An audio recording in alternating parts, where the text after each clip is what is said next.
యుద్ధాలనగానే మనకు సాధారణంగా రెండు దేశాలు లేక రెండు గ్రూప్స్ మధ్య జరిగే పోరే గుర్తొస్తుంది.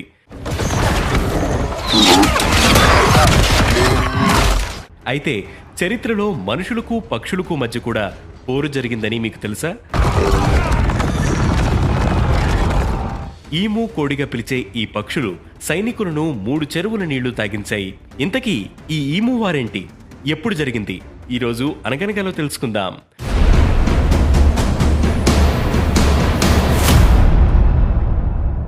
మొదటి ప్రపంచ యుద్ధం ముగిశాక వ్యవసాయాన్ని ప్రోత్సహించేందుకు చాలా మంది మాజీ సైనికులకు ఆస్ట్రేలియా ప్రభుత్వం భూములు ఇచ్చింది. ఈ క్రమంలో ఇతర రైతులతో కలిసి అందరూ ప్రభుత్వ సూచనల మేరకు గోధుమల సాగు చేయడం మొదలుపెట్టారు. అయితే సాగుకు సంబంధించి సబ్సిడీలు ఇవ్వడం వంటి సాయం అందించడంలో ప్రభుత్వం విఫలమైంది. ఇలా ఎన్నో సవాళ్ల మధ్య వ్యవసాయాన్ని నెట్టుకొస్తున్న రైతులకు 1932లో ఈము కోళ్ల రూపంలో సవాళెదురైంది. బ్రీడింగ్ సీజన్ అయిపోవడంతో ఈములన్నీ తీర ప్రాంతాల వైపు వలస వచ్చాయి. ఈ క్రమంలో 20,000కు పైగా ఈములు పశ్చిమ ఆస్ట్రేలియాపై దాడి చేశాయి. సాగు భూములు వాటి అవసరాలకు అనుగుణంగా ఉండడంతో ఆ పంటలపై దాడి చేస్తూ ఆ ఆహారం తింటూ దాదాపు 20,000 ఈములు అక్కడ తిష్టవేశాయి. ఈ సమస్యను రైతులు ప్రభుత్వం దృష్టికి తీసుకువెళ్లడంతో మిషన్ గన్లతో ప్రభుత్వం సైనికులను రంగంలోకి దింపింది. ఇక ఆ ఏడాది నవంబర్లో మేజర్ మెరెడిత్ ఆధ్వర్యంలో ఈములపై పోరు మొదలైంది.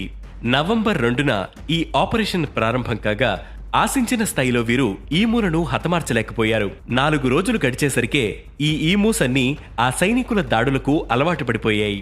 ఆ తర్వాత అవే సొంతంగా ప్లాన్ చేసుకోవడం మొదలుపెట్టాయి. జవాన్ల పథకాలను బోల్తా కొట్టించేలా ఆ ఈమూస్ నడుచుకోసాగాయి.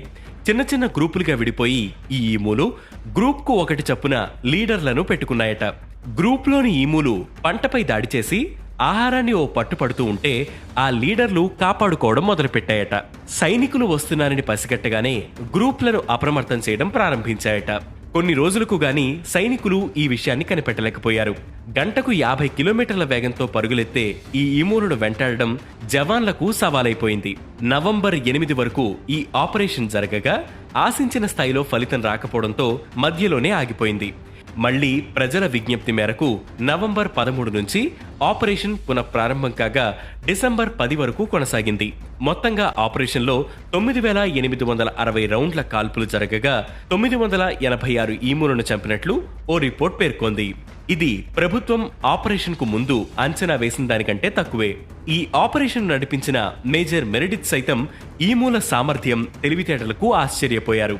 ఈ ఈములతో సైన్యంలో ప్రత్యేక డివిజన్ ఉంటే ఆ సైన్యాన్ని ఓడించడం ఎవరి వశం కాదని ఆయన పేర్కొన్నారు. అంతలా ఈ ఈములు అక్కడి ప్రజలను కంగారు పెట్టాయి. ఆ తర్వాతి కాలంలో పొలాల చుట్టూ భారీ ఫెన్సింగులు ఏర్పాటు చేయడం, ఈముల దాడులు తగ్గడంతో అక్కడి రైతులు ఊపిరి పీల్చుకున్నారు.